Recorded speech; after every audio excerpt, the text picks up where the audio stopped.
একসাথে অনেকগুলো জলপাই নিয়ে এসেছিল, তো ভাবলাম জলপাইগুলো নষ্ট হয়ে যাবে, একটু আচার বানিয়ে রাখি। তো আচারটা কিন্তু বানিয়ে নিয়েছি আমি আজকে। তো জলপাইটা আসলে ঘরে থাকলে নষ্ট হবে, আচার বানিয়ে রাখলে নষ্ট হবে না। আর যখন ইচ্ছা কিন্তু তখন খাওয়া যাবে। টক খাইতে ইচ্ছা করলেই কিন্তু এই আচারটা খাওয়া যাবে, ফ্রিজে রেখে দেওয়া যাবে অনেক দিনের জন্য। তো এখানে কিন্তু আমি সরিষার তেল নিয়ে নিয়েছি। সরিষার তেল দিয়ে তারপরে কয়েকটা রসুন আমি দিয়ে দিয়েছি। রসুনটা আমি আস্ত করে দিয়েছি, আবার কয়েকটা আমি থেতো করে দিয়েছি। তো অনেকগুলো রসুন কিন্তু আমি এখানে দিয়েছি। রসুন দিয়ে তারপরে এখানে দিয়েছি আমি শুকনো মরিচ। মরিচটাকেও আমি কিন্তু আধা ভাঙা করে নিয়েছি। তো আচারে রসুনটা বেশি হলে কিন্তু ভালোই লাগে। তারপর এখানে দিয়ে দিয়েছি আমি জলপাইটা দিয়ে তারপর এখানে দিয়েছি আমি সরিষা বাটা। এখানে আমি কালো সরিষাটা ব্যবহার করেছি, আমার ঘরে কালো সরিষাটাই ছিল। তারপর এখানে দিয়ে দিয়েছি আমি চিনিটা আমি আমার পরিমাণ মতো আমি দিয়ে দিয়েছি। আমি বেশি মিষ্টি রাখবো না, একটু হালকা মিষ্টি করে দিয়েছি।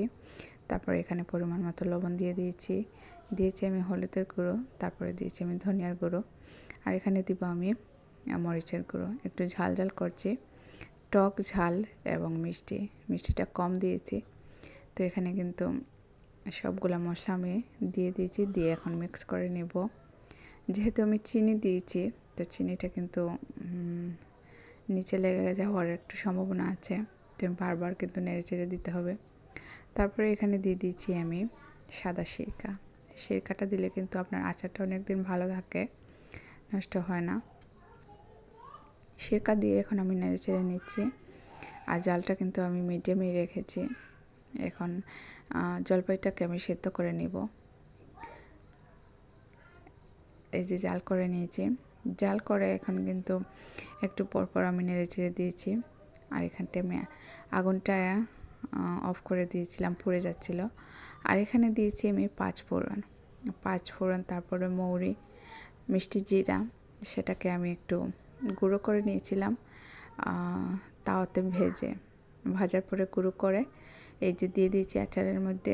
দিয়ে এখন আবার আরেকটু জাল করে নিব, মানে গরম করে নিব। আমি আচারটাকে গরম করে এই তো রেডি হয়ে গিয়েছে কিন্তু আমার জলপাই আর আচারটা। খেতে কিন্তু খুবই ভালো হয়েছিল।